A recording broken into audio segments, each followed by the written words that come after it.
ஒருத்தர் ஒரு தவறு செஞ்சு விடுறாருன்னு வச்சுக்கங்க. உடனே நீ செஞ்சது தவறு அப்படின்னு சொல்றது ஒரு வகை. அதுக்கு பதிலா எது சரின்னு அவர் புரிந்து கொள்ள உதவி செய்யறது இன்னொரு வகை.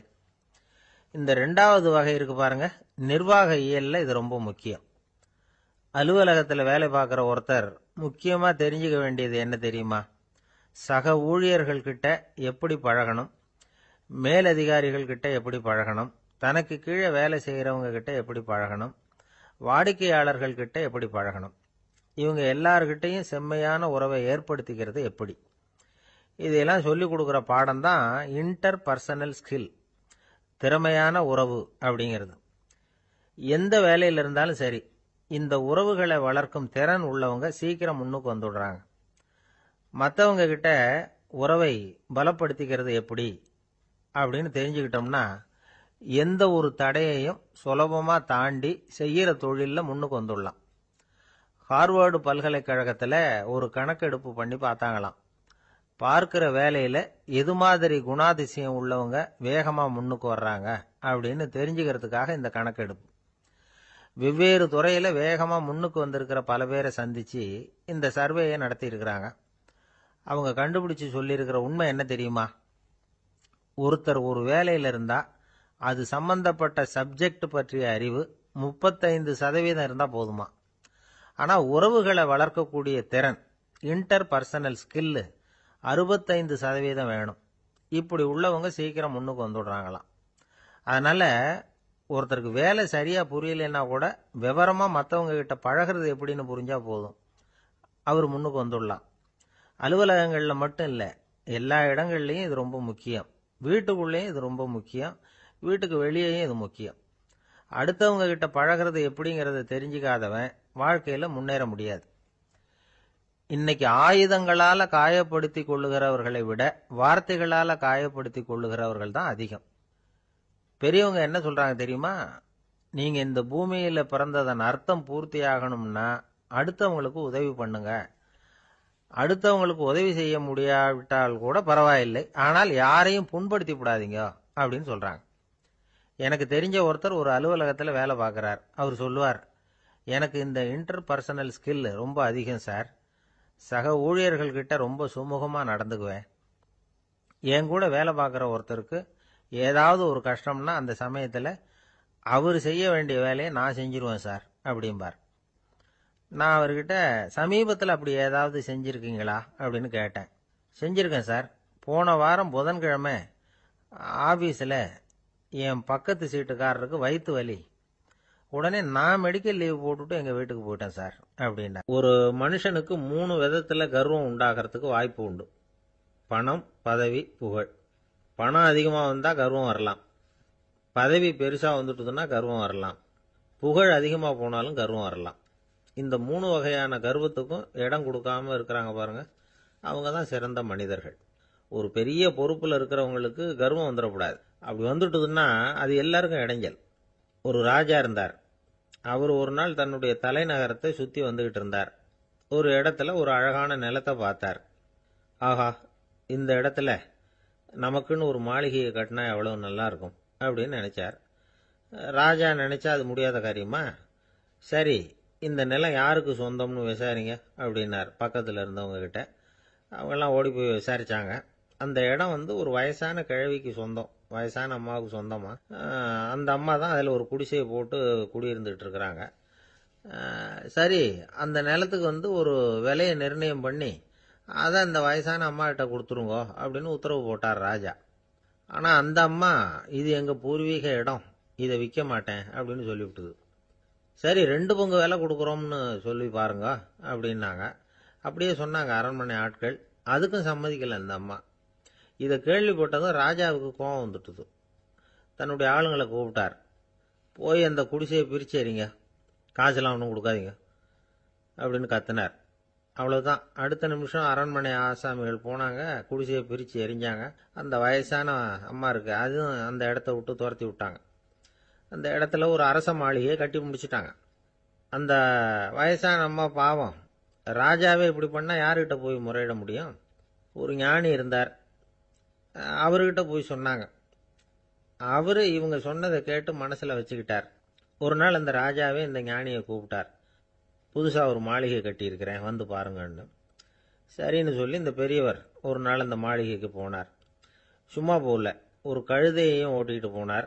கொஞ்சம் சாக்குகள், வெத்து சாக்கு, அதையும் எடுத்து கழுதை முதுகில் போட்டு கழுதையை ஓட்டிகிட்டு போறார். ராஜா பார்த்தார். அவருக்கு இது ஆச்சரியமா இருந்தது. என்ன இது, மாளிகைக்கு வந்துட்டு போங்கன்னு கூப்பிட்டா கழுதை சாக்கு இதெல்லாம் கூப்பிட்டு வராரே, ஒன்றும் புரியலையேன்னு நினைச்சார்.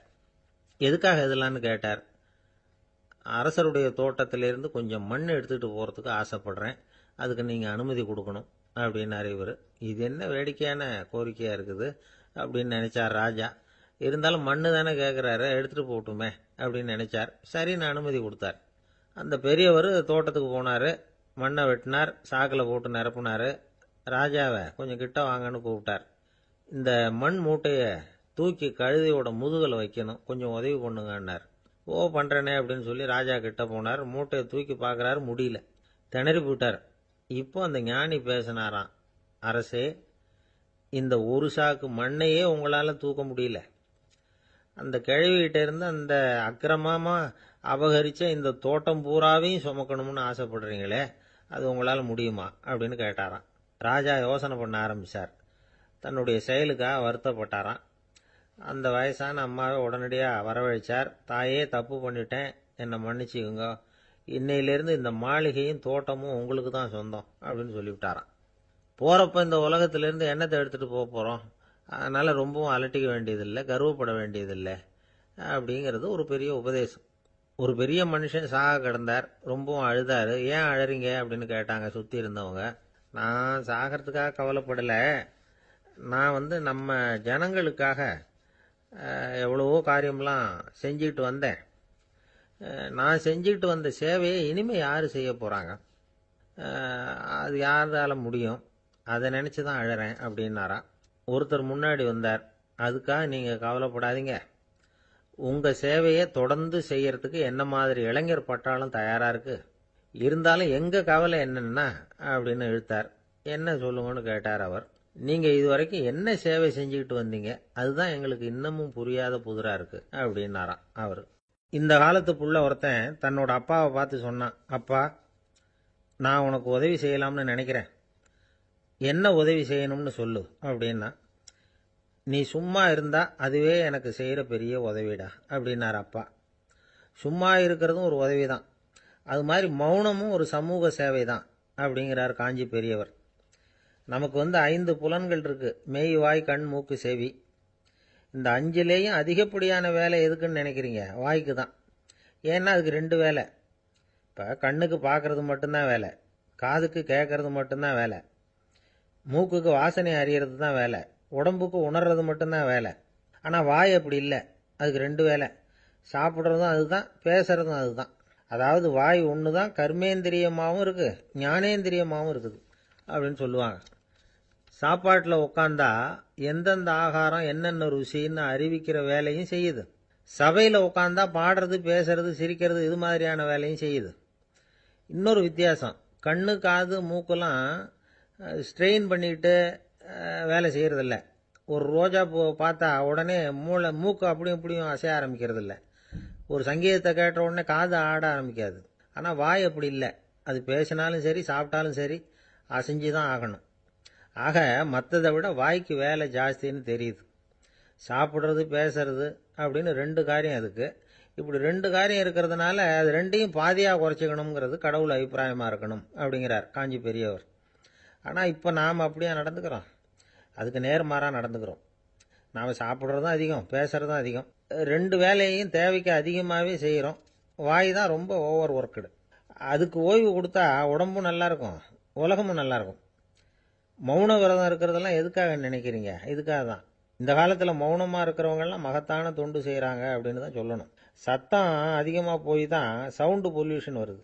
அது மட்டும் இல்லை, மௌனமாக இருந்தால் சண்டை சச்சரவே வராது. மௌனம் கலக நாஸ்தி. ஆக இதுவும் ஒரு சமூக சேவை தான். நமக்கு தான் வாய் இருக்குதேங்கிறதுக்காக வசமாக சாப்பிட்றதும் தப்பு, வளவளன்னு பேசுறதும் தப்பு. ஒரு கருத்தை சொல்றதுக்கு ஒரே ஒரு சொல்லு போதும் அப்படின்னு இருக்கும்பொழுது 2 சொற்களை செலவு பண்ணாதே.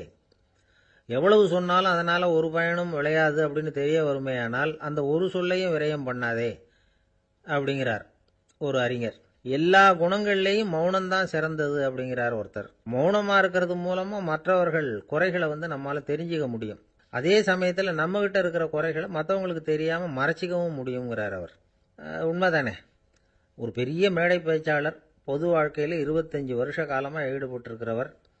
அவர் மனைவி ஒரு நாள் சொன்னாங்க, எங்கள் வீட்டுக்காரர் 25 வருஷ காலமாக பொது வாழ்வில் ஈடுபட்டிருந்தா கூட இந்த மாதம் 10ஆம் தேதியிலிருந்து தான் மக்களுக்கு சேவை செய்ய ஆரம்பிச்சிருக்கார் அப்படின்னாங்க ரொம்ப பெருமையாக. 10ஆம் தேதிக்கு அப்படி என்ன விசேஷம் அப்படின்னு கேட்டோம். அன்னையிலேருந்து தான் அவர் மேடையில் பேசுறத நிறுத்தினார் அப்படின்னாங்க அந்த அம்மா. ஒரு சீன தேசத்து அரசர் இருந்தார். அவருக்கு வயசாயிட்டுது. அவருக்கு அடுத்தபடியாக அவருடைய புள்ள பட்டத்துக்கு வரணும், ஆட்சி பொறுப்பை ஏற்றுக்கணும். ஒரு நல்ல தலைவனுக்கு இருக்க வேண்டிய பண்புகள்லாம் தன்னுடைய மகனுக்கு இருக்கணும்னு விரும்பினார் அந்த அரசர். அதனால இளவரசனை பக்கத்தில் இருந்த ஒரு குரு கிட்ட அனுப்புனார். இளவரசன் அவர்கிட்ட போய் சேர்ந்தான். அந்த குரு என்ன பண்ணார் தெரியுமா? இவனை பார்த்து சொன்னார், இதை பாருப்பா, நீ என்ன பண்ற, இப்பவே பக்கத்தில் இருக்கிற காட்டுக்கு போ, நடுக்காட்டில் போய் ஒரு இடத்துல உட்காந்துக்கோ. அங்கே என்னென்ன சத்தம்லாம் உன் காதில் விழுதுன்னு கவனிச்சு கேளு. உன் காதில் விழுந்த ஓசைகள் என்னென்னங்கிறத என்கிட்ட சொல்லு, அதுதான் எனக்கு தெரியணும், உனக்கு வேலையும் அதுதான் அப்படின்னு சொல்லி அனுப்பி வச்சுட்டார். இளவரசன் காட்டுக்கு போனான்.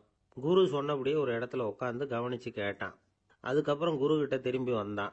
என்னென்ன சத்தம்லாம் கேட்ட அப்படின்னு கேட்டார் குரு. குருவே, காட்டில் நான் பறவைகள் சத்தம்லாம் கேட்டேன், மிருகங்களின் ஓசையையும் கேட்டேன், இதை தவிர இடி மின்னல் மழை இதுகளோட சத்தத்தையும் கேட்டேன் அப்படின்னா. குரு யோசனை பண்ணார், நீ இன்னமும் சரியா கேட்கல, அதனால மறுபடியும் காட்டுக்கு போ, கொஞ்ச நாள் தங்கியிருந்து கேட்டுட்டு வா அப்படின்னார். இளவரசனுக்கு ஒன்றும் புரியல. இருந்தாலும் குருவின் கட்டளையாச்சே, மறுக்க முடியுமா? உடனே அவன் மறுபடியும் காட்டுக்கு போனான். ஒரு இடத்துல உட்காந்தான். கொஞ்ச நேரம் உன்னிப்பாக கவனிச்சு கேட்டான். சில நாள் கழிச்சு குரு கிட்ட திரும்பி வந்தான். குருவே, இந்த தடவை சில துல்லியமான சத்தங்களை எல்லாம் கேட்டான். தேனி பறக்கிற சத்தம், நீரோடையின் மெல்லிய ஓசை, இதெல்லாம் கேட்டேன்னா. குரு சிரிச்சார். நீ மறுபடியும் காட்டுக்கு போ, இன்னும் சில நாள் அங்கே இரு, முழுமையாக கவனமாக கேட்டுக்கிட்டு வா அப்படின்னு சொல்லி அனுப்பி வச்சுட்டார். இளவரசனுக்கு குழப்பம் அதிகமாயிட்டுது. ஒன்றுமே புரியல. மறுபடியும் காட்டுக்கு போனான். மௌனமாக ஒரு இடத்துல உட்காந்துட்டான். அப்படியே தியானத்தில் ஆழ்ந்துட்டான். சில நாளில் அவனுக்கு இதுவரை கேட்காத ஓசைகள்லாம் கேட்க ஆரம்பிச்சிட்டுது. இதைத்தான் நான் கேட்கணும்னு என்னுடைய குரு எதிர்பார்த்துருக்கிறாருங்கிறத புரிஞ்சுக்கிட்டான். உடனே குரு கிட்ட ஓடனான். குருவே, இந்த தடவை காதுகளுக்கு கேட்க முடியாத சில ஓசைகளை கூட என்னால் உணர முடிஞ்சுது. பூ மலருகிற ஓசை, சூரியனால பூமி சூடாகிறப்போ எழுகிற ஓசை, காலை பனித்துளியை இந்த புல்லுலாம் குடிக்கிற ஓசை, இது எல்லாம் என்னால் நல்லா கேட்க முடிஞ்சுது அப்படின்னா.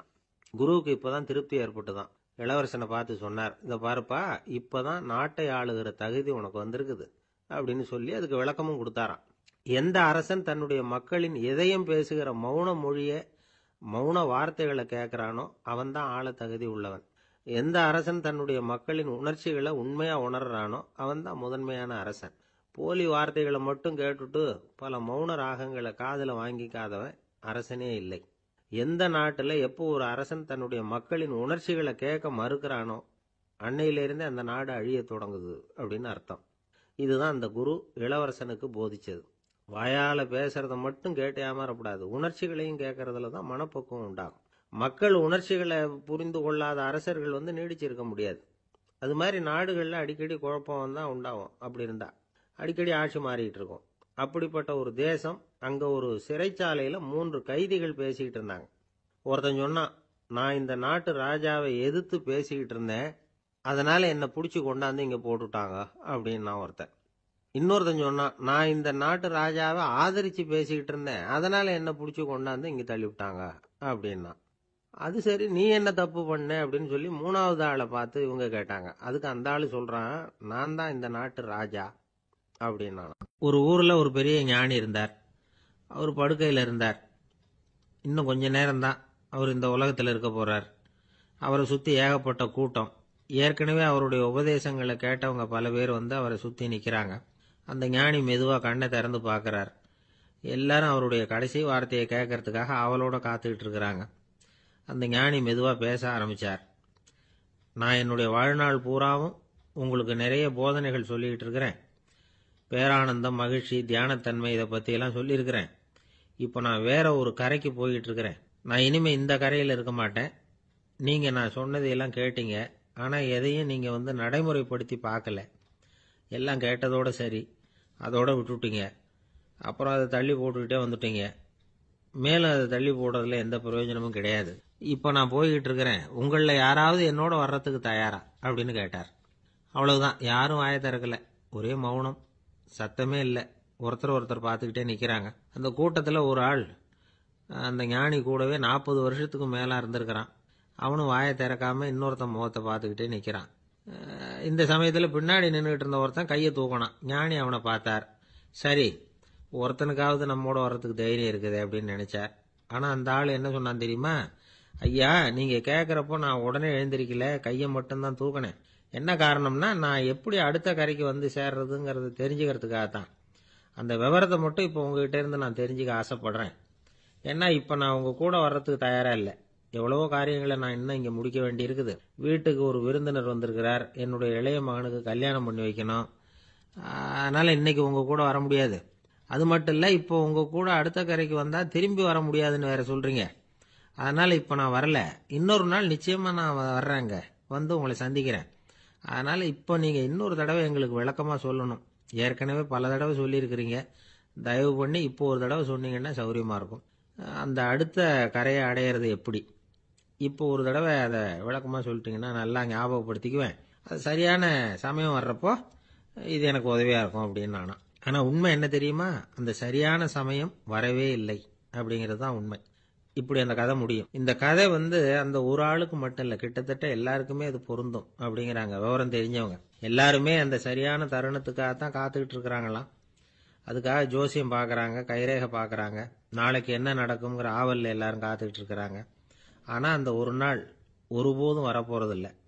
நீங்கள் தள்ளி போடுறதுக்காக பல அர்த்தமில்லாத காரணங்களை தேடுறீங்க அப்படிங்கிறார் ஒரு ஞானி. காத்திருக்கிறதுலேயே நம்ம காலம் ஓடி போயிடுது.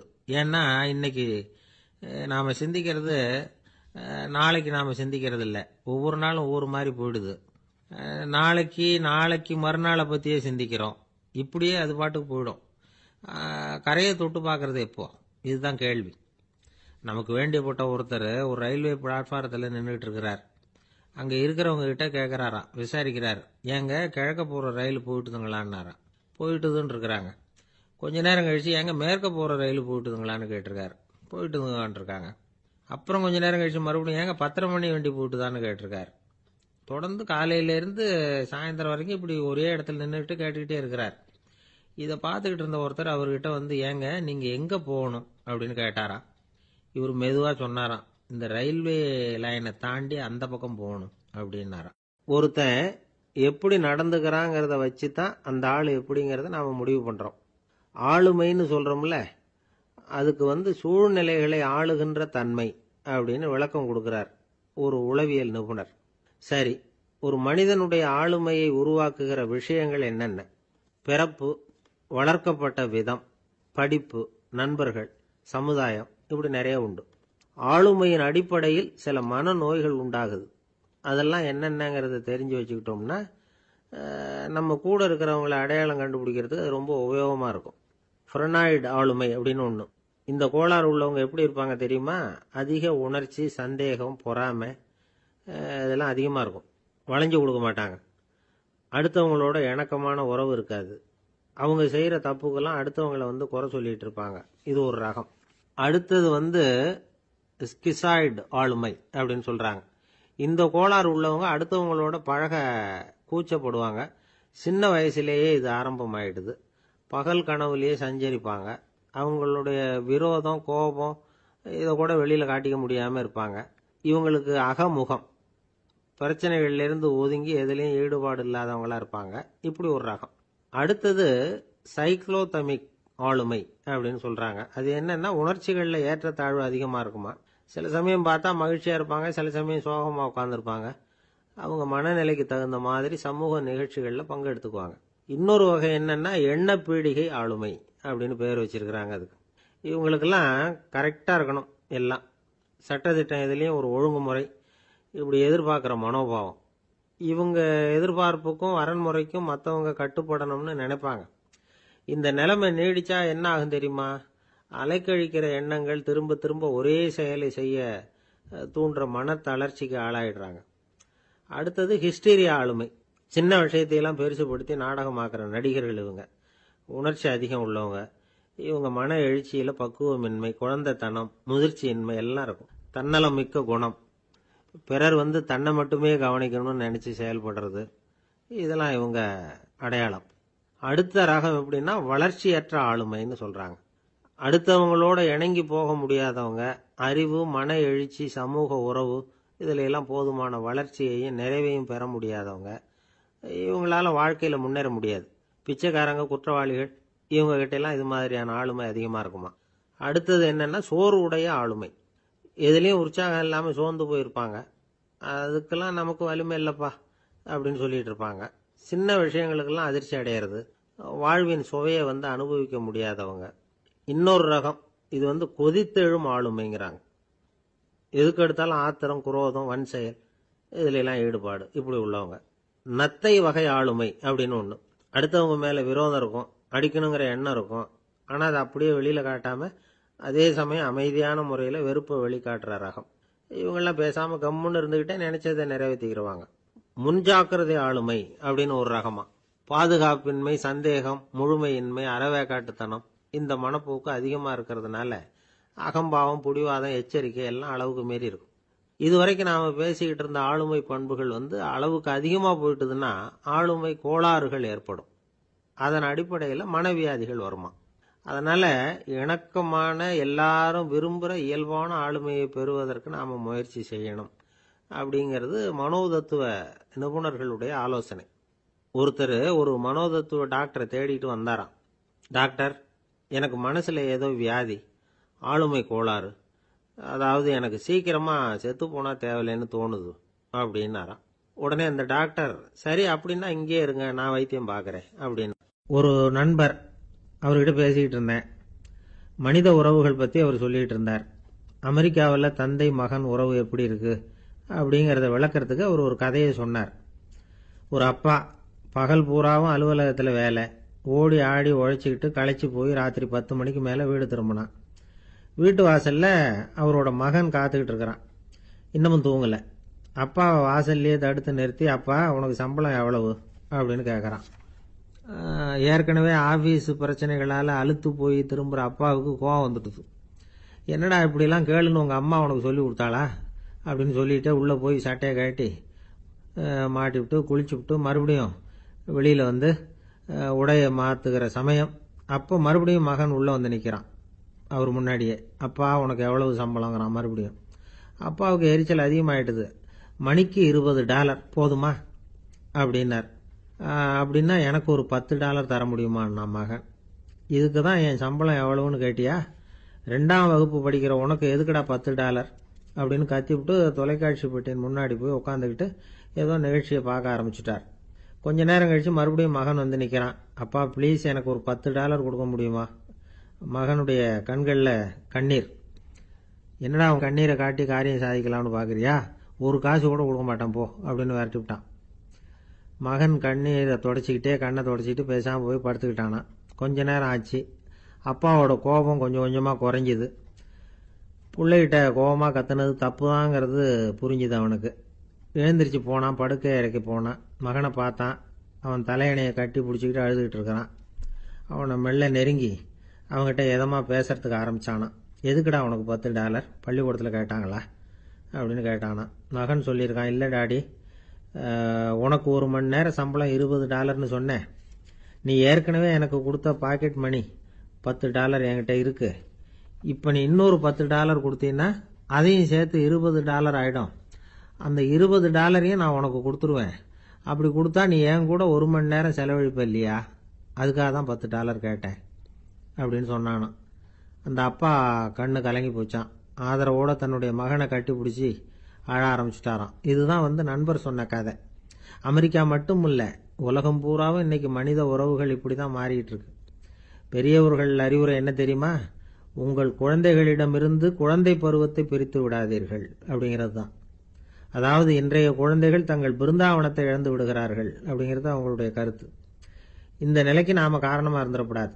குழந்தைகளோட விளையாடுவோம், குடும்பத்தோட உறவாடுவோம் அப்படிங்கிறது தான் நம்முடைய நோக்கமாக இருக்கணும்.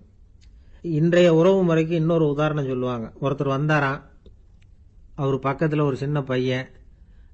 நாம் அவரை விசாரிக்கிறோம், யார் இந்த பையன் அப்படின்னா அவர் சொல்கிறார், இவன் எனக்கு தூரத்து உறவு அப்படின்னாராம். இந்த தூரத்து உறவுன்னா எப்படின்னு இருக்கான். இதுக்கு அவன் சொல்லியிருக்கிறான், இவன் எங்கள் அப்பாவுக்கு 8வது புள்ள அப்படின்னானான். ஒரு நண்பர் அவசரமாக என்கிட்ட ஓடி வந்தார். அப்புறம் சொன்னார், என்னால் நம்பவே முடியல சார், என் பையனா அப்படி அப்படின்னு சொல்லி ஆச்சரியப்பட்டார். உங்கள் பையன் அப்படி என்னதான் செஞ்சுட்டான் அப்படின்னு கேட்டேன். என்னால் முடியாத ஒரு காரியத்தை அவன் செஞ்சுட்டான் சார் அப்படின்னார். அது என்னன்னு தான் சொல்லுங்களேன். என்ன 5வது வகுப்பில் அவன் ஒரே தடவையில் தேறிட்டான் சார், அதாவது ஒரே அட்டம்ப்டில் பாஸ் ஆகிருக்கான் அப்படின்னார் மூச்சு வாங்க. கஷ்டப்பட்டு பரீட்சை எழுதுனது அவன், இவருக்கு ஏன் மூச்சு வாங்குது?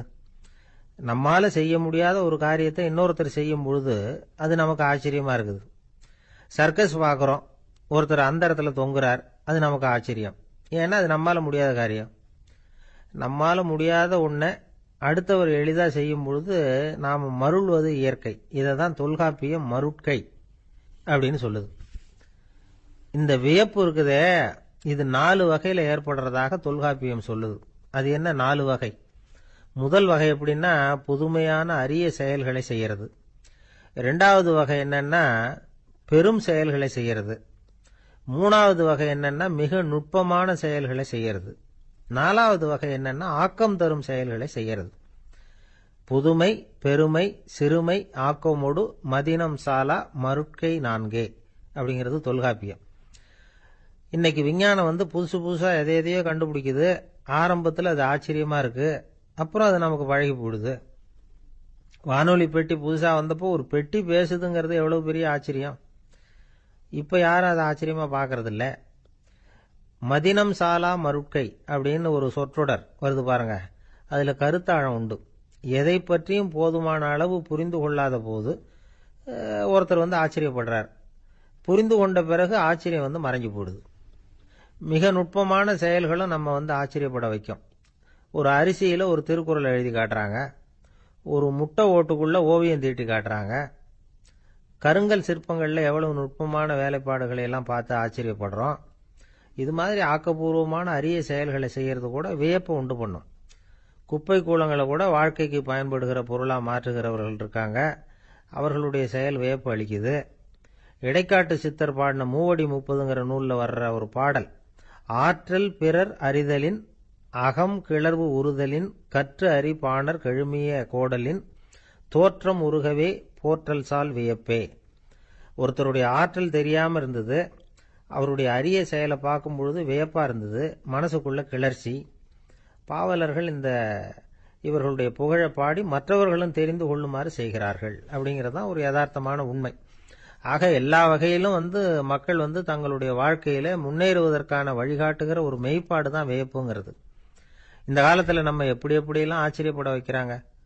ஒரு ஆளை பிடிச்சி ஜெயிலில் கொண்டு வந்தாங்க. ஜெயில் அதிகாரி அவனை ரொம்ப ஆச்சரியமாக பார்த்தாராம். இவன் கேட்டான், ஏன் சார் அப்படி பார்க்குறீங்க, நான் இப்போ இங்கே வர்றது உங்களுக்கு ஆச்சரியமாக இருக்குதா அப்படின்னு கேட்டிருக்கான். இதுக்கு ஜெயில் அதிகாரி சொல்லியிருக்கார், நீ இப்போ இங்கே வந்ததில் எனக்கு ஒன்றும் ஆச்சரியம் இல்லைப்பா, ஏற்கனவே நீ இங்கேருந்து விடுதலையாகி போய் 6 மாதம் ஆச்சு, இவ்வளவு லேட்டா வர்றியே அதுதான் எனக்கு ஆச்சரியமா இருக்கு அப்படின்னாராம். ஒருத்தர் முகத்தை தொங்க போட்டுக்கிட்டு ஒரு மாதிரியா வந்தார். என்ன விஷயம்னு விசாரிச்சேன். என்னுடைய நண்பன் ஒருத்தங்கிட்ட கருத்து வேறுபாடு, இனிமே நமக்குள்ள எந்த சம்பந்தமும் வேணாம்னு நட்பை முறிச்சிட்டு வந்துட்டேன்னா. நண்பர்கள்னு இருந்தா கருத்து வேறுபாடு வரத்தான் செய்யும்னு. கருத்து வேறுபாடு வராம இருக்கிறதுக்கு ஏதாவது வழி உண்டா அப்படின்னு கேட்டாங்க. அதை பத்தி நிபுணர்கள் சில யோசனைகளை சொல்லியிருக்கிறாங்கன்னு. முதல் விஷயம் என்னன்னா, உங்க நண்பனுக்கு ஒரு செய்தி சொல்லணும்னா அதை நீங்களே நேரடியாக சொல்லுங்க, அல்லது உங்க கைப்பட கடிதம் எழுதுங்க. அதாவது நேரடி தொடர்பு முக்கியம். அதை விட்டுட்டு இன்னொருத்தர் மூலமா நண்பர்களுக்கு செய்தி அனுப்புனா நீங்க சொல்ற செய்தி அப்படியே போய் சேராது, அது சேதமாயிடும். கூட்டி குறைச்சி சொல்லிவிடுவாங்க, அது குழப்பத்தில் கொண்டாந்து விட்டுரும். இது ஒரு யோசனை. 2வது யோசனை என்னன்னா, நீங்க ஒரு நல்ல காரியத்தை செய்யும் பொழுது உங்க நண்பரையும் சேர்த்துக்குங்க, அவருக்கும் அதில் ஒரு ஈடுபாட்டை உருவாக்குங்க. 3வது யோசனை, நம்ம பக்கத்தில் இருக்கிற நண்பர் மகிழ்ச்சி அடைகிற மாதிரி ஏதாவது செய்யணும். சின்ன சின்ன செயல்களாக இருந்தாலும் பரவாயில்ல, அவர் நமக்கு எதுவும் செய்யலையே, நாம் எதுக்கு செய்யணும் அப்படின்னு நினச்சிக்கிட்டு இருக்கக்கூடாது. 4வது யோசனை என்னன்னா, உங்களுக்கு ஒரு பிரச்சனையா அல்லது உங்கள் நண்பருக்கு ஒரு பிரச்சனையா, எதுவாக இருந்தாலும் 2 பேரும் சேர்ந்து உட்காந்து ஆலோசனை பண்ணுங்க. நம்ம யோசனையும் கேட்கப்படுதே அப்படிங்கிற நினைப்பே அவருக்கு ஒரு மன நிறைவை உண்டாக்குமா. 5வது யோசனை, உங்கள் நண்பர் ஏதோ ஒரு காரியத்தை செய்கிறார், நீங்கள் உடனே அவசரப்பட்டு நீ செய்கிறது தப்புன்னு தீர்ப்பு சொல்லக்கூடாது. அவர் அதை செய்யறதுக்கான நியாயங்கள் எவ்வளவோ இருக்கும், அதை புரிஞ்சுக்கிறதுக்கு முயற்சி பண்ணணும். 6வது யோசனை, உங்கள் நண்பர் என்ன சொன்னாலும் அதை பொறுமையாக கேளுங்க. அவர் சொல்கிறத புரிஞ்சுக்கணும், அவர் சொல்ல விரும்புகிறத புரிஞ்சுக்கணும், அவர் சொல்ல முடியாமல் தவிக்கிறதையும் புரிஞ்சுக்கணும். இப்படி 3 விதமாகவும் அவரை புரிஞ்சுக்கிட்டு அதுக்கு தகுந்த மாதிரி செயல்படணும்.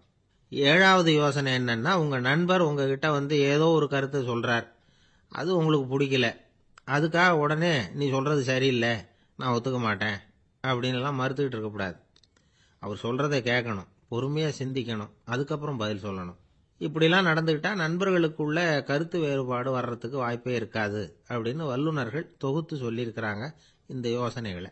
எனக்கு தெரிஞ்ச சில நண்பர்கள் உண்டு, அவங்களுக்குள்ளேயும் கருத்து வேறுபாடுகள் வராமல் இருக்கிறதுக்கு சில நுட்பங்களை கையாளுறது உண்டு. ஒருத்தர் சொன்னார், அந்த டாக்டர் சின்ன வயசுலேருந்து என் கூட பழகினவர், நாங்கள் 2 பேரும் இணை பிரியாத நண்பர்கள், இருந்தாலும் எனக்கு உடம்பு சரியில்லைன்னா நான் அவர்கிட்ட வைத்தியம் பார்த்துக்க மாட்டேன் அப்படின்னார் ஒருத்தர். ஏன் அப்படின்னு கேட்டேன். எங்கள் நட்பு கெட்டு போடக்கூடாது இல்லையா, அதனால தான் அப்படின்னாரு இவர். ஆஃபீஸ் முடிஞ்சு வீட்டுக்கு போகிற சமயத்தில் ஒருத்தர் கடைக்கு போய் ஸ்வீட் வாங்கினார். சரி, வீட்டுக்கு பிள்ளைங்களுக்கு தான் வாங்கிட்டு போகிறார் அப்படின்னு மற்றவங்க நினச்சாங்க. அவர் அப்படி செய்யலை. அந்த இடத்துலையே பொட்டலத்தை பிரித்தார். திருட மாதிரி அப்படியே சுற்றி ஒரு தரம் பார்த்துக்கிட்டார்.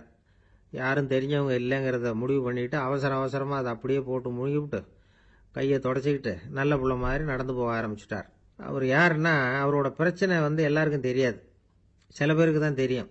அதாவது அவர் உடம்புல சர்க்கரை இருக்குன்னு டாக்டர் சொல்லிவிட்டாராம். அதனால் வீட்டில் சர்க்கரையே இவர் கண்ணில் காட்டுறதில்ல. அதனால் இவர் யார் கண்ணிலையும் படாமல் இப்படிப்பட்ட வேலைகள்லாம் செய்கிறது வழக்கம். யாருக்கும் தெரியாமல் இப்படி ஸ்வீட்டை வாங்கி சாப்பிட்டுட்டு அவர் பாட்டுக்கு போயிடுறது. இப்படிப்பட்டவங்களுக்கெல்லாம் கொஞ்சம் ஆறுதலான தகவல் இன்னைக்கு. அது என்னென்னா, நாம் சாப்பிட்ற சர்க்கரைக்கும் நம்ம உடம்புல உள்ள சில கோளாறுகளுக்கும் அப்படி என்ன தான் சம்மந்தம் இருக்குது. இதை பற்றி சமீபத்தில் சில ஆராய்ச்சிகள்லாம் நடந்திருக்குது. ஏன்னா சர்க்கரைன்னாவே விஷம் மாதிரி அதை பார்க்குறவங்களும் சில பேர் உண்டு. சின்ன பிள்ளைங்களுக்கு வயத்தில் பூச்சி உண்டாகிறதுலேருந்து பெரியவங்களுக்கு நீரிழிவு வர்ற வரைக்கும் எல்லாத்துக்கும் சர்க்கரை தான் காரணம்னு சொல்லிகிட்டு இருக்கிறோம். ஆனால் அந்த அளவுக்கு பயப்பட வேண்டிய அவசியம் இல்லை அப்படின்னு சொல்கிறாங்க. சர்க்கரை வியாதி, இருதய நோய், பித்த நீர்ப்பை நோய், இதெல்லாம் சில நோய்கள்லாம் நாம் சாப்பிட்ற சர்க்கரைக்கும் தொடர்பு இருக்குன்னு நினைக்கிறோம். ஆனால் அப்படி சம்பந்தம் உண்டுங்கிறதுக்கு போதுமான அளவுக்கு ஆதாரம் இல்லை அப்படிங்கிறாங்க ஆராய்ச்சியாளர்கள். ஒரே ஒரு சம்பந்தம் தான் உறுதியாக இருக்குதான். அதுவும் இந்த பல் சிதைவு அப்படின்னு இருக்கு இல்லையா, அந்த சர்க்கரை சாப்பிட்றதுக்கும் இந்த பல் சிதைவுக்கும் சம்பந்தம் இருக்குது அப்படிங்கிறத மட்டும் உறுதியாக சொல்கிறாங்க. சர்க்கரைன்னா நாம் சாப்பிட்ற ஜீனி மட்டும் இல்லை, பழம், காய்கறி, பால், தேன், இப்படி எல்லாத்துலேயும் அது இருக்குது. கேரட்டு கொடுக்குற சத்தில் 88% சர்க்கரை, ஆப்பிள் கொடுக்குற சக்தியில் 95% சர்க்கரை. இது ஜீனி சர்க்கரை, இது ஆப்பிள் சர்க்கரை அப்படிங்கிற வித்தியாசம்லாம் உடம்புக்கு கிடையாது. ரெண்டுமே உடனடியாக சக்தி கொடுக்குது. ஒரு ஸ்பூன் சர்க்கரையில் 16 கலோரி தான் சத்து இருக்குது. அதிகமாக சர்க்கரை சாப்பிட்டா நீரிழிவு வந்துருங்கிறது தப்பான ஒரு அபிப்பிராயம். டயபெட்டிஸுங்கிறது ஒரு மெட்டபாலிக் டிசார்டர், அவ்வளவுதான். அதாவது நாம் சாப்பிட்ற சர்க்கரையை நம்ம உடம்பு திறமையாக உபயோகப்படுத்திக்க முடியல அப்படின்னு அர்த்தம். அதனால தான் அதிகமாக இனிப்பு வேணாம்னு சொல்கிறோம். ஏற்கனவே உடம்பால் முடியாத ஒன்றை மறுபடியும் அது தலையில் சுமத்தி அதிகமாக வேலை வாங்க வேணாமே அப்படிங்கிறதுக்காக தான்.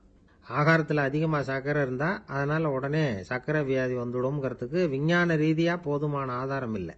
அதனால் எப்போவாவது அதிகமாக ஸ்வீட்டு சாப்பிட்டுட்டா, ஐயோ அதிகமாக சாப்பிட்டோமோ, என்ன பண்ண போகுது தெரியலையே அப்படின்னு நினச்சி மனசை போட்டு குழப்பிக்க வேண்டியதில்லை. பொதுவாக எதுவுமே அதிகமாக வேண்டாம், எல்லாம் சீராக இருந்தால் போதும். நீரிழிவுங்கிறது புதுசாக வந்துட்ட ஒரு நோய் இல்லை, ரொம்ப காலமாகவே இருக்கிற ஒன்று தான். நம்ம முன்னோர்கள் இதை மதுமேகம் அப்படின்னு சொல்லுவாங்க. அதை கட்டுப்படுத்துறதுக்கு அவங்களே சில வழிமுறையை சொல்லி வச்சிருக்கிறாங்க. அது என்னென்னா வேற ஒன்றும் இல்லை, இந்த பாவக்காய், முள்ளங்கி, அருகம்புல், அவ்வளவுதான். வெள்ளை முள்ளங்கி இருக்குல்ல, அதை வாரத்துக்கு 3 நாள் சாப்பிட்டுக்கிட்டு வாங்க. நூலுக்கோல் ரொம்ப நல்லது. இல்லைன்னா முள்ளங்கி சாறு 1 ounce சாப்பிட்டுட்டு வரலாம். ரத்தத்தில் சேர்ற சர்க்கரை அளவு இதெல்லாம் கட்டுப்படுத்துது. சிறுநீரில் காணப்படுகிற சர்க்கரை அளவையும் சமநிலைப்படுத்துது. தினமும் ஆகாரத்தில் கோதுமை, கேழ்வரகு, வெந்தயம், கருவேப்பிலை, சோயாபீன்ஸ் எது கிடைக்குதோ சேர்த்துக்கலாம். இப்படிலாம் செஞ்சுக்கிட்டு வந்தால் அப்புறம் வீட்டுக்கு தெரியாமல் கடையில் போய் நின்றுக்கிட்டு ஸ்வீட் வாங்கி திருட்டுத்தனமாக சாப்பிட வேண்டிய அவசியமே உங்களுக்கு வராது. 2 ஆசாமிகள் கடற்கரையில் உட்காந்து சாவகாசமாக பேசிக்கிட்டு இருந்தாங்களாம். ஒருத்தர் சொன்னார், இன்னொருத்தருக்கு தெரியாமல் ஸ்வீட்டு சாப்பிட்றதே எப்பவும் இடைஞ்சல் தான் சார். நேத்திக்கு பாருங்க, அப்படி தான் சாப்பிட்டுக்கிட்டு இருந்தேன், வீட்டுக்காரி கண்ணில் போட்டுவிட்டுதோ, அதுக்கப்புறம் ஒரே ரகலையாக போச்சு அப்படின்னாராம். எனக்கு கூட அப்படி தான் சார் ஆயிட்டுது, ஒரே ரகலை அப்படின்னாராம் இன்னொருத்தர். நீங்கள் சாப்பிட்டதும் உங்கள் வீட்டுக்காரங்க கண்ணில் போட்டுவிட்டுதா சார் அப்படின்னு கேட்டிருக்காரு இவர். அதுக்கு அவர் சொன்னாராம், அப்படி இல்லை சார், கடைக்காரர் கண்ணில் போட்டுவிட்டுதோ, நான் அவருக்கு தெரியாமல் அந்த ஸ்வீட்டை அவர் கடையிலேருந்து எடுத்திருந்தேன் அப்படின்னு விளக்கம் கொடுத்தாராம். இந்த ஒரு அம்மா தெருவில் உட்காந்து என்னத்தையோ தேடிட்டு இருக்கிறாங்க. அந்த அம்மா ஒரு சுஃபி ஞானி. அவங்க பேர் என்னன்னா ரபியா அல் அடாவியா. அந்த அம்மாவுக்கு கண் கூட தெளிவாக தெரியாது. அந்த பக்கமாக வந்த சில பேர் இவங்களுக்கு உதவி செய்யறதுக்காக வந்தாங்க. என்ன தேடிட்டு இருக்கிறீங்க அப்படின்னு கேட்டாங்க. இதுக்கு அந்த அம்மா, அந்த கேள்வி அவ்வளவு முக்கியத்துவம் இல்லை, நான் தேடிட்டு இருக்கிறேன், உங்களால் முடிஞ்சால் எனக்கு உதவி பண்ணலாம் அப்படின்னாங்களாம். உதவி செய்ய வந்தவங்களுக்கு ஆச்சரியம். எதை தேடுறோங்கிறது தெரியாமல் இப்படி ஏன் நேரத்தை செலவழிக்கிறீங்க, நாங்கள் எப்படி உங்களுக்கு உதவ முடியும், எங்களுக்கு ஒன்றும் புரியலையே அப்படின்ட்டுருக்காங்க. சரி, உங்களை திருப்தி பண்ணுறதுக்காக சொல்கிறேன், ஒரு குண்டூசி தொலைஞ்சு போச்சு, அதை தேடுறேன் அப்படின்னாங்களாம் அந்த அம்மா. அதுக்கப்புறம் இவங்களும் சேர்ந்து தேட ஆரம்பிச்சிட்டாங்க.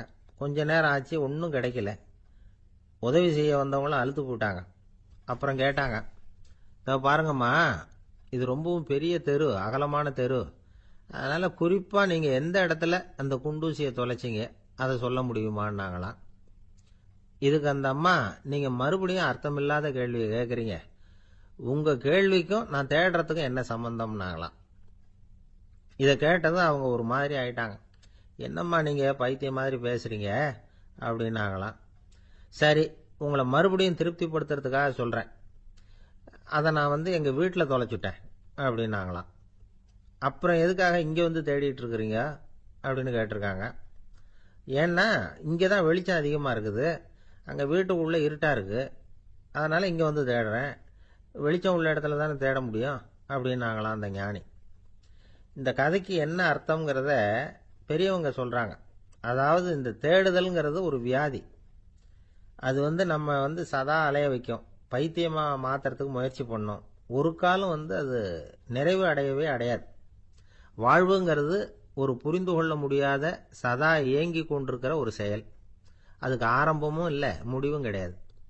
எதையோ தேடணும் அப்படிங்கிற உந்துதல் நமக்குள்ளே இருக்கும், ஆனால் குறிப்பாக எதை தேடிட்டு இருக்கிறோம் அப்படிங்கிறது புரியாது. அப்படி ஏதாவது ஒன்றை தேடி அடைஞ்சிடுறோம்னு வச்சுக்கோங்க, உடனே ஒரு அதிருப்தி வந்துடும். அதனால் வாழ்க்கைங்கிறது சலிப்பு நிறைந்தது அப்படிங்கிற எண்ணத்தை உண்டாக்கிக்கிறோம். ஒன்று அடைஞ்சதுக்கு அப்புறம் இன்னொன்று தேட ஆரம்பிச்சிருவோம். ஆக இந்த தேடல்ங்கிறது நாம் ஒன்று அடைஞ்சாலும் அடையாவிட்டாலும் தொடர்ந்து நடந்துக்கிட்டு தான் இருக்கும். இதுக்கு முடிவே கிடையாது. இந்த உண்மையை நாம் நல்லா புரிஞ்சுக்கணும் அப்படிங்கிறது பெரியவங்களுடைய கருத்து. ஏழையும் தேடுறான், பணக்காரனும் தேடுறான், நோயாளியும் தேடுறான், நோய் இல்லாதவனும் தேடுறான், அதிகாரம் உள்ளவனும் தேடுறான், அதிகாரம் இல்லாதவனும் தேடுறான், முட்டாளும் தேடுறான், அறிவாளியும் தேடுறான். ஆனால் யாரும் இதை தான் தேடி சாதிக்க போகிறோம், இதுதான் முடிவு அப்படின்னு திட்டவட்டமாக சொன்னதில்லை. ஒன்று அடைஞ்சதும் இன்னொன்று தேட ஆரம்பிச்சிடுறாங்க, அவ்வளோதான். அதாவது உங்களின் தேடுபவர் உங்கள் உள்ளேதான் இருக்கிறார், அவரை தேடி கண்டுபிடியுங்கள். இதுதான் ஞானிகள் நமக்கு சொல்லுகிற ஒரு ஆலோசனை. நம்மால் ஒருத்தன் ஜெயிலில் இருந்தான். இன்னொரு கைதி அவனை பார்த்து கேட்டான், ஏன்பா உன்னை பார்க்கறதுக்கு வெளியிலேருந்து யாருமே இங்கே வர்றது இல்லையே, உனக்கு சொந்தக்காரங்களே கிடையாதா அப்படின்னு கேட்டானா. ஏன் இல்லை, எனக்கு சொந்தக்காரங்க நிறைய பேர் உண்டு, அவங்க என்னை பார்க்க வராததுக்கு காரணம் வேற அப்படின்ட்டுருக்கான் இவன். என்ன காரணம்னு கேட்டான் அவன். அதுக்கு இவன் சொன்னானா, அதுக்கு என்ன காரணம்னா அவங்க எல்லாரும் இங்கே உள்ளேயே இருக்கிறாங்க அப்படின்னா. ஒரு ஆசாமி வேகமாக ஓடிக்கிட்டு இருந்தான். ஏன் இப்படி ஓடுறேன்னு கேட்டார் இன்னொருத்தர். அங்கே ஒரு ஆள் அடிபட்டு கிடக்கிறான், அதை பார்த்தேன், உடனே ஓடுறேன்னா. எங்கேன்னு கேட்டார். ஆஸ்பத்திரிக்குன்னா. ஒரு ஆள் அடிபட்டு கிடக்கிறத பார்த்தா உடனடியாக நாம் செய்ய வேண்டியது முதல் உதவி, அதுக்கப்புறம் தான் ஆஸ்பத்திரி. இன்னைக்கு விபத்துங்கிறது சர்வசாதாரணமாக நடந்துகிட்டு இருக்குது. வாகன விபத்து, வெடிகுண்டு விபத்து, தீ விபத்து, கட்டடம் சரியறது, பூகம்பம், இப்படி நிறைய நடக்குது. ஒரு விபத்தை பார்த்துட்டா நம்மள பல பேர் நமக்கு என்னத்துக்கு வம்புன்னு ஒதுங்கி போயிடுறதும் உண்டு. சில பேர் துணிஞ்சு கிட்ட போய் உதவி செய்யறதும் உண்டு. அப்படி உதவி செய்ய நினைக்கிறவங்களுக்கு உபயோகப்படுற தகவல் இது. விபத்தில் காயமடைஞ்சவங்களை 3 பிரிவாக பிரிக்கலாமா. முதல் வகை கொஞ்சம் சீரியஸ் ஆனது, உயிருக்கு உடனே ஆபத்து தரக்கூடியது. மூளை காயம், முகம், கழுத்து காயங்கள், இருதயம், நுரையீரல் காயங்கள், வயத்தில் உள்ளுறுப்பு காயங்கள், அதிகப்படியான இரத்தப்போக்கு, இதனால எல்லாம் பாதிக்கப்பட்டிருந்தா அது முதல் வகை அப்படின்னு நாமளே மனசுக்குள்ள முடிவு பண்ணிக்கணும். இவங்களுக்கெல்லாம் உடனடியாக முதல் உதவி கொடுக்கணும். தாமதப்படுத்தாமல் ஆஸ்பத்திரிக்கு கொண்டுகிட்டு போயிடணும். இப்படி கொஞ்சம் எச்சரிக்கையாக நடந்துக்கிட்டா அவங்கள பல பேரை காப்பாற்றி போடலாம். 2வது வகை எப்படின்னா, முதல் உதவி விரைவாக கிடைச்சா உயிர் பிழைக்கக்கூடிய மார்பு காயங்கள், கைகால் எலும்பு முறிவு, இடுப்பு முதுகெலும்பு காயம், சீரான இரத்த சேதம், இப்படிப்பட்டவங்களை 2வது வகையாக பிரிக்கணும். ஆபத்து இல்லாத சிராய்ப்புகள், சிறு காயங்கள், இரத்த உறைவுகள், இதனால் பாதிக்கப்படுறவங்க 3வது வகை. ஒருத்தர் தலையில் அடிபட்டு நினைவு இழந்துட்டாருன்னு வச்சுங்க, அவருக்கு வாந்தி வர்றதுனால புறையேறி மூச்சு அடைப்பு உண்டாகும். இப்படி ஆகாமல் இருக்கிறதுக்காக தலையை ஒரு பக்கமாக சாய்ச்சி வைக்கலாம். நாடி துடிப்பையும் இதய துடிப்பையும் தொட்டு பார்க்கணும். அது குறைஞ்சிருந்தாலும் சரி, நின்று இருந்தாலும் சரி, அவர் மார்பை நிமிஷத்துக்கு 80 தடவை உள்ளங்கையால் அழுத்தி இதய துடிப்பை மீட்கிறதுக்கு உதவி பண்ணணும். கழுத்தில் காயம்பட்டாலும் ஆபத்து அதிகம். கழுத்துக்கு அடியில் ஒரு துண்டை மடித்து வைக்கலாம். 2 பக்கமும் சின்ன தலையணை அல்லது துணி மடிப்புகளை வச்சு கழுத்தை அதிகமாக அசையாமல் பார்த்துக்கலாம்.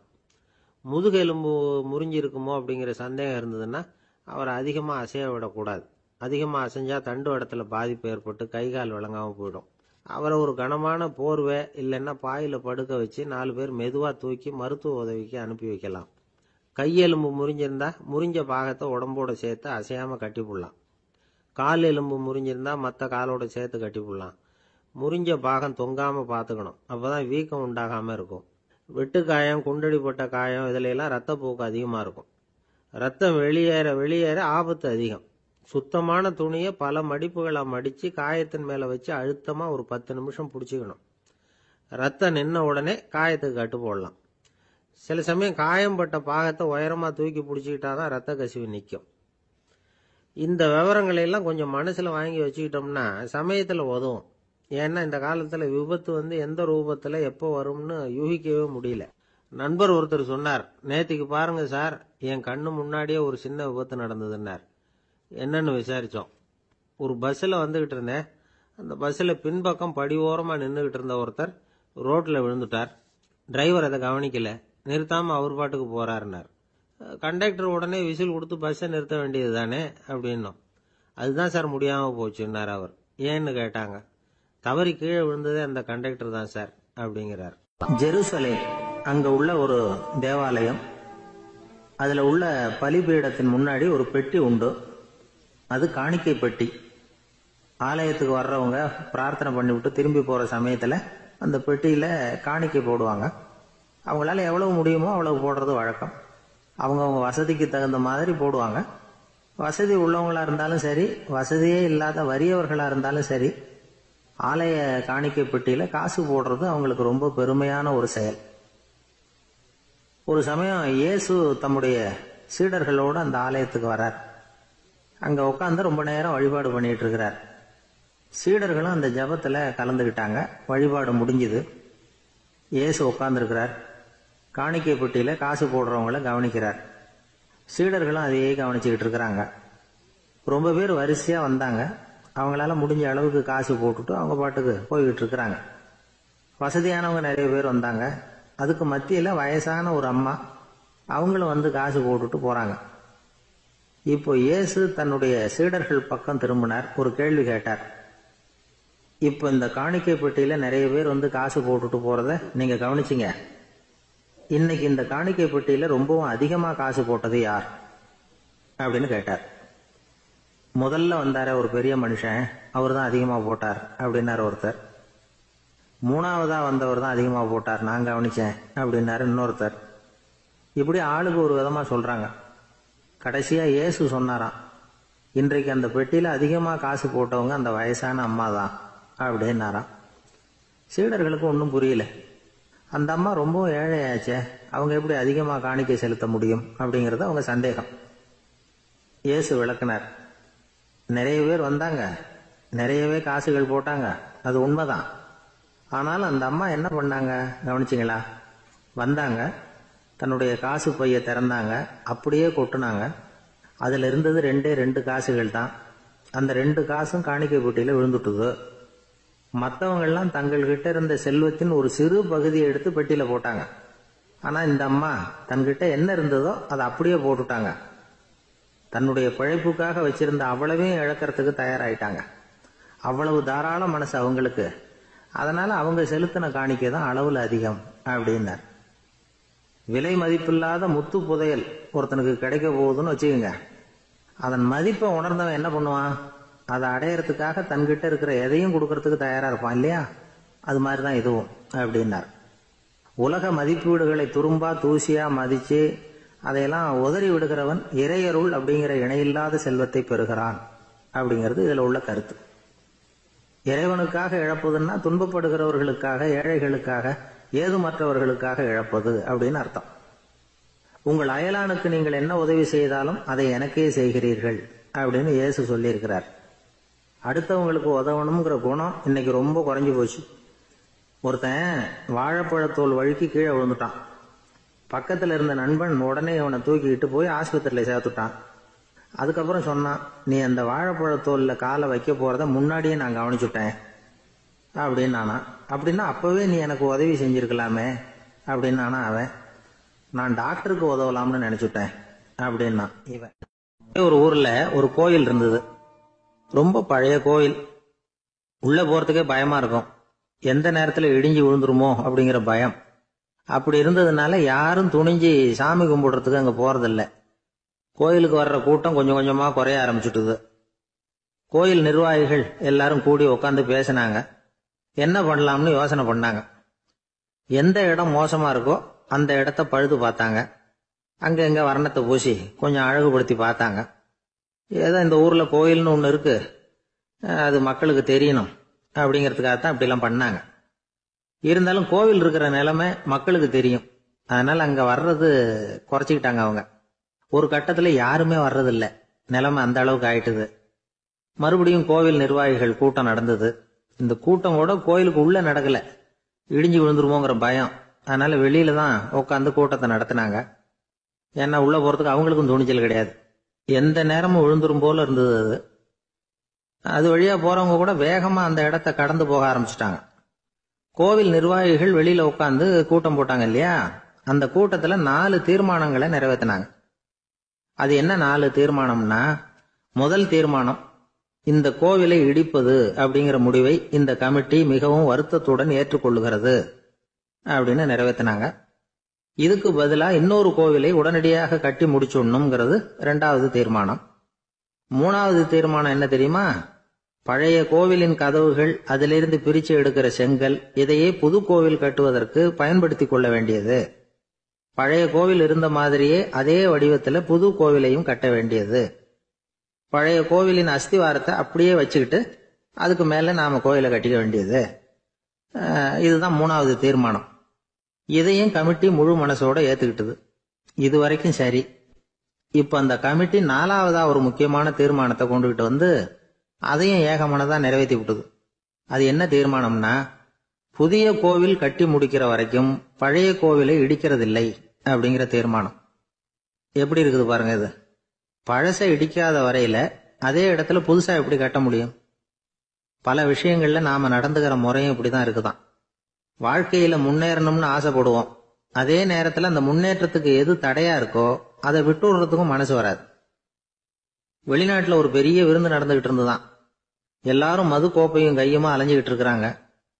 ஒருத்தர் மட்டும் கையில எதுவும் இல்லாம ரொம்ப நல்ல பிள்ளையா சாதுவா ஒரு ஓரமா தனியா உட்கார்ந்து இருக்கிறார். அவர்கிட்ட நெருங்கி, வாங்க மது சாப்பிடலாம் அப்படின்னு கூப்பிட்டாங்களாம். என்ன வற்புறுத்தாதீங்க, நான் என் மனசுக்குள்ள உறுதியா தீர்மானம் பண்ணிவிட்டேன் அப்படின்னாராம். என்ன தீர்மானம் பண்ணிருக்கீங்க அப்படின்னு கேட்டிருக்காங்க. ஏற்கனவே முழு போதையில் இருக்கும் பொழுது மறுபடியும் மது கோப்பையை தொடரதில்லை அப்படின்னு தீர்மானம் பண்ணிருக்கேன் அப்படின்னாராம். கடற்கரை ஓரமா ஒரு பெரியவர் கையால மணலை கீறிக்கிட்டே உட்கார்ந்துருக்கிறார். என்னத்தையும் தேடிட்டு இருக்கிறது மாதிரி தெரிஞ்சது. மெதுவா கிட்டத்துல போய் என்னத்தை தேடிட்டு இருக்கிறீங்க அப்படின்னு கேட்டோம். அவரு சாவகாசமா நிமிர்ந்து பார்த்து நிம்மதியை தேடிட்டு இருக்கிறேன்னார். நாங்க ஒரு மாதிரி ஆயிட்டோம். இருந்தாலும் சமாளிச்சுக்கிட்டு, சார் மணல்ல கிழிஞ்சல் தான் கிடைக்கும், நிம்மதி கிடைக்காது அப்படின்னோம். சரி, இன்னைக்கு வசமா நம்ம கிட்ட ஒரு ஆள் மாட்டிக்கிட்டார் அப்படின்னு நினைச்சு அவர் பக்கமா போய் உட்காந்துக்கிட்டு கதை சொல்ல ஆரம்பிச்சிட்டோம். ஒரு பெரிய மன்னர் இருந்தார். அவருக்கு எல்லா வசதியும் இருந்தது. இருந்தாலும் ஒரே ஒரு குறை. அது என்னன்னா நிம்மதி இல்லைங்கிற குறை. அரண்மனையில தினமும் கலை நிகழ்ச்சி, நாட்டியம் எல்லாம் நடந்துகிட்டு தான் இருந்தது. இருந்தாலும் நிம்மதி இல்லை. சரி, நிம்மதி எங்க கிடைக்கும் அப்படின்னு தேட ஆரம்பிச்சார். உடனே அதுக்கான முயற்சிகள்ல தீவிரமா இறங்கினார். நாட்டுல உள்ள தத்துவ மேதைகளை எல்லாம் கூப்பிட்டுட்டு வர சொன்னார். எல்லாரும் சேர்ந்தாங்க. அவங்கள பார்த்து நிம்மதி எங்க இருக்குது அப்படின்னு விசாரிச்சார். அவங்களுக்கு அது தெரிஞ்சா ஏன் இப்படி ராஜா முன்னாடி நின்றுட்டு இருக்க போறாங்க? ராஜாவோட கேள்விக்கு ஒவ்வொருத்தரும் ஒவ்வொரு மாதிரி விளக்கம் கொடுக்க ஆரம்பிச்சிட்டாங்க. எந்த பதிலும் ராஜாவுக்கு திருப்தி அளிக்கக்கூடிய அளவுக்கு இல்ல. சரி, போயிட்டு வாங்கன்னு சொல்லி அவங்கள எல்லாம் அனுப்பி வச்சுட்டார். ஒரு நாள் அவர் மாளிகையில உப்பரிகையில நின்றுட்டு இருக்கிறார். அந்த சமயத்துல தெருவுல ஒரு பிச்சைக்காரன் ரொம்ப உல்லாசமா பாட்டு பாடிக்கிட்டே போயிட்டு இருக்கிறான். குரல்ல ஒரு சந்தோஷம், நடையில ஒரு மிடுக்கு. அவங்கிட்ட கொஞ்சம் கூட கவலை இருக்கிறதா தெரியல. உடனே ராஜா அதை பார்த்தார். ஏவலாளிகளை கைதட்டி கூப்பிட்டார். உடனே ஓடி போய் அந்த பிச்சைக்காரனை இங்க அழைச்சிட்டு வாங்கன்னு உத்தரவு போட்டார். இவங்க உடனே ஓடி போய் அவனை கூப்பிட்டாங்க. அரண்மனைக்கு வாழ்ந்தாங்க. அவன் வரல. அரண்மனைக்குள்ள அடி எடுத்து வைக்க மாட்டேன்னு சொல்லிவிட்டான். ராஜா கிட்ட விஷயத்தை சொன்னாங்க. அவருக்கு ரொம்ப ஆச்சரியம், இப்படி ஒரு ஆள் இருக்கிறானா அப்படின்னு. சரி, அவன் என்னதான் சொல்றான் அப்படின்னு விசாரிச்சார். இவங்க மறுபடியும் தெருவுக்கு போய் கேட்டாங்க. என்ன பார்க்கணும்னா ராஜா விருப்பப்பட்டாருன்னா அவரை வேணும்னா இங்க வர சொல்லுங்க அப்படின்னு சொல்லிவிட்டான். அதை ராஜா கிட்ட சொன்னாங்க. அவருக்கு கோபம் வரல. இவ்வளவு சுதந்திர உணர்வோட இருக்கிறவன் சாதாரண ஆளா இருக்க முடியாது அப்படின்னு நினைச்சார். உடனே கிடுகிடுன்னு இறங்கி தெருவுக்கு வந்தார். பிச்சைக்காரங்கிட்ட போனார். நீ கவலைப்படாம சந்தோஷமா பாடிட்டு போறியே, அது எப்படி முடியுது உன்னால அப்படின்னு கேட்டார். ஏன் அப்படி கேக்குறீங்கன்னு அவன், அதுக்கு இல்ல, எனக்கு அரண்மனையில எவ்வளவோ சுகபோகங்கள்லாம் இருக்கு, இருந்தாலும் நிம்மதி இல்ல. இது ஏன்னு எனக்கு தெரியல. இந்த தேசத்துல உள்ள அறிஞர்களை எல்லாம் கூப்பிட்டு கேட்டு பார்த்துட்டேன், அவங்களுக்கும் தெரியல. உன்னை கேட்டா தெரியும்னு நினைச்சேன், அதனாலதான் சந்திக்கிறதுக்கு ஆசைப்பட்டேன். ஆனா நீ வரமாட்டேன்னுட்டியே அப்படின்னார். பிச்சைக்காரன் கடகடன்னு சிரிக்க ஆரம்பிச்சுட்டான். மகிழ்ச்சிக்கும் உங்களுக்கும் தடையா இருக்கிறது இந்த மாளிகை தான். இதை விட்டுட்டு வெளியில வந்துட்டா நிம்மதி தேடிட்டு வந்துரும்னா. நான் அரசன், எனக்குன்னு கடமைகள் இருக்கு, அதையெல்லாம் விட்டுட்டு எப்படி வர முடியும்னார் ராஜா. ரெண்டும் ஒரே நேரத்துல கிடைக்கணுங்கிறது முடியாத காரியம். உங்க சுகபோகத்துக்கு விலையாதான் உங்க நிம்மதியை கொடுத்துக்கிட்டு இருக்கிறீங்க. என்ன பாருங்க, என்கிட்ட எதுவும் இல்ல, அதனால எதுவும் போயிடுமோங்கிற பயமும் இல்ல, நிம்மதியா இருக்கிறேன் அப்படின்னா அவன். ராஜா உடனே சந்தோஷப்பட்டு தன்னுடைய மேலங்கியை எடுத்து அவனுக்கு பரிசா கொடுத்தாரான். அவன் சிரிச்சுக்கிட்டே அதை வாங்க மாட்டேன்னு விட்டானான். இதை நீங்க எனக்கு கொடுக்கறதுனால எந்த பயனும் இல்ல, அதே நேரத்துல அதை வாங்கிட்டேன்னா அடுத்த வினாடியிலிருந்து அதை எப்படி காப்பாத்துறதுங்கிற கவலை எனக்கு சேர்ந்துரும். அப்புறம் தூக்கம் வராது, நிம்மதி போயிடும் அப்படின்னானா. சொல்லிவிட்டு அவன் பாட்டுக்கு சந்தோஷமா பாடிக்கிட்டே போயிட்டான். நிம்மதி எங்க இருக்குங்கிறதையும் ராஜா தெரிஞ்சுக்கிட்டார். அந்த இடத்துக்கு தன்னால போக முடியாதுங்கிறதையும் அவர் புரிஞ்சுக்கிட்டார். இப்படி இந்த கதைய அந்த கடற்கரையில மணலை கீறிக்கிட்டே உட்கார்ந்துருந்தார அந்த பெரியவர்கிட்ட சொல்லி முடிச்சோம். அவர் முகத்துல ஒரு தெளிவு தெரிஞ்சது. எங்களை நிமிர்ந்து பார்த்தார். ரொம்ப நன்றிங்க, இப்ப எனக்கு தெரிஞ்சு போச்சு. நிம்மதி வேணும்னா அதுக்கு என்ன பண்ணணும்னு இப்ப நல்லா புரிஞ்சுக்கிட்டேன் அப்படின்னார். என்ன புரிஞ்சுக்கிட்டீங்கன்னு கேட்டோம். இனிமே இந்த பக்கம் வந்தா உங்க கண்ணுல படாத இடமா பார்த்து உட்காரணும்னு புரிஞ்சுக்கிட்டேன் அப்படின்னார். ஒரு நண்பர் வந்தார். ரொம்பவும் இறுக்கமா உடை அணிஞ்சிருந்தார். அதாவது ஆடைக்குள்ள அவர் மாட்டிக்கிட்டு இருந்தது மாதிரி தெரிஞ்சது. ஏன் துணி குறைச்சலா எடுத்துட்டீங்களா அப்படின்னு கேட்டோம். இல்லைங்க, எனக்கு எப்பவுமே இறுக்கமா உடை அணியறது தான் பிடிக்கும் அப்படின்னார். ஒருத்தர் எப்படி உடை அணிகிறார் அப்படிங்கிறத வச்சே அந்த ஆள் எப்படிப்பட்டவர் அப்படிங்கிறத கண்டுபிடிச்சிடலாம். உடை அணிகிற விதம் ஒருத்தருடைய மனநிலையை வெளிப்படுத்துதான். இப்ப இறுக்கமான உடை அணிகிறவங்க பொதுவா மன நிம்மதி இல்லாதவங்களா இருப்பாங்களாம், கோபக்காரங்களா இருப்பாங்களாம். ரொம்ப தொலைதொழப்பா ஆடை அணிகிறவங்க இருக்கிறாங்கல்ல, அவங்கெல்லாம் அமைதியான ஆளா இருப்பாங்களாம், சாந்தமா இருப்பாங்களாம். இவங்கெல்லாம் போராடுறதுக்கு சரியா வரமாட்டாங்களாம். இப்படி ஒரு கணிப்பு இருக்குது. அதனாலதான் போர் வீரர்களுக்கெல்லாம் இறுக்கமான உடையை தான் கொடுக்கறது வழக்கம். ஆனா சன்னியாசிகளை பாருங்க, அவங்களுக்கெல்லாம் ரொம்ப தொலை உடைகள் தான். அவங்கெல்லாம் டைட் பேண்ட் போட்டுக்கிட்டு நிக்க மாட்டாங்க சன்னியாசிகள்லாம். அதே மாதிரி சன்னியாசிகள்லாம் காவி உடைய தேர்ந்தெடுக்கிறதுக்கும் காரணம் உண்டு. பல ஆண்டுகள் சோதனை செஞ்சு பார்த்துட்டு தான் சன்னியாசத்துக்கு காவி தான் சரி அப்படின்னு முடிவு பண்ணியிருக்கிறாங்க. இப்ப பௌதீக விஞ்ஞானப்படியும் அதுதான் சரி. அதாவது சூரிய ஒளியில 7 வண்ணங்கள் உண்டு. ஒரு பொருள் மேல அது விழும் பொழுது அந்த பொருள் நமக்கு சிவப்பா தெரிஞ்சதுன்னா அந்த பொருள் சிவப்பை தவிர மற்ற எல்லா நிற கதிர்களையும் உள்வாங்கிக்கிட்டு சிவப்பு நிறத்தை மட்டும் வெளியில விடுது. அதாவது விலக்கி விடுது. அதனாலதான் அந்த பொருள் சிவப்பா தெரியுது. உடல் ஆரோக்கியத்துக்கு ஓரளவு சிவப்பு தேவைப்படுது. அதனாலதான் காவி உடை அணிஞ்சா சூரிய ஒளி ஓரளவு சிவப்பை விலக்கிவிடும். அதாவது சிவப்பின் பலனும் கிடைக்கும், இந்த சிவப்பின் கெடுதலும் இல்லை அப்படின்னு யோசனை பண்ணாங்க. காவி உதய வேளையின் நிறம். கீழ் வானத்துல கதிர் உதிக்கிற வேளையில முதல் ஒளி தோன்றுகிற நேரத்துல காவி நிறம் தான் கசியும். தியானம் செய்யறப்போ முதல்ல காணக்கூடிய ஒளி காவி நிறம் தான். தியானத்தின் உச்ச நிலையின் நிறம் நீலம். தியானம் காவி நிறத்துல ஆரம்பமாகி நீல நிறத்துல நிறைவடைகிறது அப்படிங்கிறார் ஓஷோ. நீலம் தியான சிகரம், காவி தியான ஆரம்ப குறியீடு, ஒரு சன்னியாசியின் ஆரம்ப தரிசனம் அப்படிங்கிறார் அவர். ஒருத்தர் நாள் பூரா காவி உடைய அணிஞ்சிருந்தா அந்த நிறம் அவருக்கு தியானத்தை பற்றிய நினைவை ஊட்டிக்கிட்டே இருக்கும். இப்படியே ஆடைக்கும் தியானத்துக்கும் இடையில ஒரு தொடர் ஏற்படுது. ஒரு துறவியின் உள்ளார்ந்த பண்பா அது மாறுது. கடைவீதியில ஒரு பொருள் வாங்க போறோம், அது மறந்துடக்கூடாதுங்கிறதுக்காக ஞாபகம் முடிச்சு போட்டுக்கிறோம். அந்த முடிச்சுக்கும் பொருளுக்கும் தொடர்பு இல்லை. ஆனா கடைவீதிக்கு போன உடனே அந்த முடிச்சு அந்த பொருளை ஞாபகப்படுத்துது. அதாவது அந்த முடிச்சு ஒரு தொடர்பு அம்சமா அமையுது. அது மாதிரிதான் காவி உடையும். ஒரு துறவி நடக்கும் பொழுது, சாப்பிடும் பொழுது, குளிக்கும் பொழுது அவருடைய காவி உடை அவருக்கு ஞாபகப்படுத்திக்கிட்டே இருக்கும். அது ஒரு நிலைப்படுத்தப்பட்ட நினைவாக ஞாபகம் முடிச்சாக மாறிடுது. காவி ஆடை இல்லைன்னா ஒருத்தரால துறவியாக முடியாதுன்னு அர்த்தம் இல்லை. அதே நேரத்தில் காவி ஆடையால ஒன்றும் பிரயோஜனம் இல்லை, அதில் ஒன்றும் அர்த்தம் இல்லை அப்படின்னு சொல்லிட முடியாது. இதுதான் உண்மை. இவ்வளவு தூரம் காவி ஆடையை பத்தி சொல்றதுனால எல்லாரும் சன்னியாசியா போடுங்கோ அப்படின்னு நாம சொல்றதாக யாரும் நினைச்சிடக்கூடாது. மனசுக்கும் நிறத்துக்கும் உள்ள சம்பந்தத்தை தெரிஞ்சுக்கிறதுக்காகத்தான் இவ்வளவும். நமக்கு தெரிஞ்ச நண்பர் ஒருத்தர் இருக்கிறார், ஆபீஸ்ல வேலை பார்க்கிறவர். ஒவ்வொரு மாசமும் 20ஆம் தேதிக்கு பிறகு அவரை போய் பாத்தீங்கன்னா காவி உடை அணிஞ்சுக்கிட்டு, கண்ணை மூடிக்கிட்டு, கை ரெண்டையும் விரிச்சு வச்சுக்கிட்டு தியானத்திலேயே உட்காந்துருப்பார். ஏன் இப்படி பண்றீங்கன்னு கேட்டேன். அதாவது 20ஆம் தேதிக்கு பிறகு என் கையில ஒரு பைசா கூட கிடையாது, ஒரு சன்னியாசி லெவல்ல இருக்கிறேன், என்கிட்ட எதுவும் செலவுக்கு கேட்காத அப்படின்னு என் மனைவிக்கு நாசூக்கா உணர்த்துறதுக்காக அப்படி உட்காந்துருப்பேன் அப்படின்னு விளக்கம் கொடுக்கிறார். ஊருக்கு வெளியில அமைதியான ஒரு இடம், அங்க ஒரு ஆசிரமம், அங்க ஒரு சாமியார். அவர் தினமும் நல்ல போதனைகள்லாம் செய்வார். பல பேர் போய் அங்கேயே சில நாள் தங்கி இருந்து அவர் சொல்ற அறிவுரைகளை எல்லாம் கேட்டுக்கிட்டு வர்றது வழக்கம். ஒரு தடவை அவரை பார்த்துட்டு போறதுக்காக 3 வெளியூர் தம்பதிகள் வந்தாங்களாம்.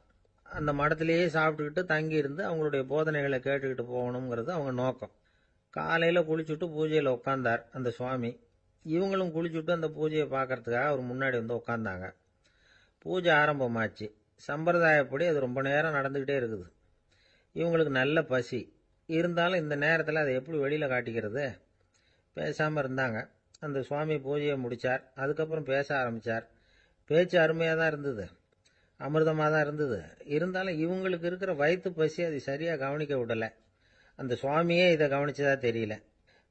இவங்களுக்கு மனசுக்குள்ள ஒரு எண்ணம், உள்ள சாப்பாடு தயாராகிட்டு இருக்கும் போல இருக்கு, இந்த பேச்சு முடிஞ்சது நம்மளை உள்ள அழைச்சிட்டு போய் சாப்பாடு போடுவாங்கன்னு நினைக்கிறோம் அப்படின்னு இவங்களாம் நினச்சிக்கிட்டாங்க. ஆனால் சுவாமி இதை பற்றி எதுவுமே பேசலை, கண்டுக்கல. ஒரு அம்மாவால் அதுக்கு மேலே சும்மா இருக்க முடியுமா? முடியல.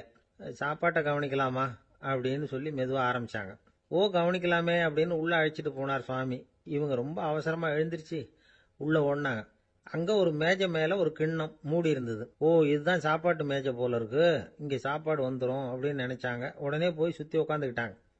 சுவாமி அந்த கிண்ணத்தை எடுத்து அந்த அம்மா கிட்ட கொடுத்தார். அவங்க அதை வாங்கி மூடியை திறந்து பாக்குறாங்க. உள்ள ஒரு சாவி இருக்குது. ஓ சரிதான், இது சமையலறை சாவி போல இருக்கு, அங்க போய் அதை திறந்து சாப்பாட்டை நாமே எடுத்துக்கிட்டு வந்து இங்க வச்சுக்கிட்டு சாப்பிடணும் போல இருக்கு அப்படின்னு நினைச்சாங்க. சாவி இருக்கு இல்லையா, வாங்க பூட்டு நிறைய காட்டுறேன் அப்படின்னு சுவாமி அவங்கள அழைச்சிட்டு போனார், காட்டினார். இவங்க அந்த அறையை ரொம்ப அவளோட திறந்தாங்க. உள்ள பார்த்தா அங்க அரிசி, பருப்பு, விதவிதமான காய்கறி எல்லாம் இருக்கு. சமையலுக்கு வேண்டிய மிளகாய், எண்ணெய், பால், தயிர், நெய் இப்படி எல்லாமே இருக்கு. அடுப்பு, விறகு, நெருப்பு போட்டி அது கூட அங்கே இருக்கு. சாப்பாடு தயாராக இருக்கும்னு நினச்சிக்கிட்டு போனால் இப்படி இருக்குதே அப்படின்னு சொல்லி அதை பார்த்ததும் ரொம்ப சோர்ந்து போட்டாங்க அவங்க. சுவாமி, என்ன இது, சாப்பாடு இல்லையா அப்படின்னாங்க. அதுதான் சாப்பாட்டுக்கு வேண்டிய எல்லாம் இங்கே இருக்குதே. அடுப்பு மூட்டி நீங்கள் தான் அவங்கவுங்க ருசிக்கு தகுந்த மாதிரி சமைச்சுக்கணும். இந்த சன்னியாசிக்கு எப்படி சமைக்க தெரியும் அப்படின்னு கேட்டார் சுவாமி. சாப்பாடு தயாராக இருக்கும்னு நாங்கள் எதிர்பார்த்தோம் அப்படின்னாங்க. நீங்கள் இப்படி சொல்லுவீங்கன்னு நானும் எதிர்பார்த்தேன். இது வரைக்கும் நான் எவ்வளவோ தத்துவம்லாம் எடுத்து சொன்னேன். எல்லாத்தையும் விட இதுதான் அனுபவபூர்வமான தத்துவம். ஆண்டவன் நமக்கு நல்ல மனசை கொடுத்துருக்கிறான், நல்ல வாய்ப்புகளையும் தந்திருக்கிறான், அதையெல்லாம் பயன்படுத்திக்கக்கூடிய மூளையையும் சிந்தனையையும் கொடுத்துருக்குறான். அதனால் அடுப்பை தான் நீங்கள் மூட்டணும். அடுப்பை நீங்கள் தான் மூட்டணும். உங்களுக்கு உகந்ததை நீங்கள் தான் சமைச்சு ருசித்து அனுபவிக்கணும். ஆண்டவனே அதை செஞ்சுக்கிட்டு இருக்க மாட்டான் அப்படின்னாராம் அந்த சுவாமி. நம்முடைய வாழ்க்கையில் பல நல்ல பலன்களை பெறறதுக்கு நாம் தான் முயற்சி பண்ணணும்.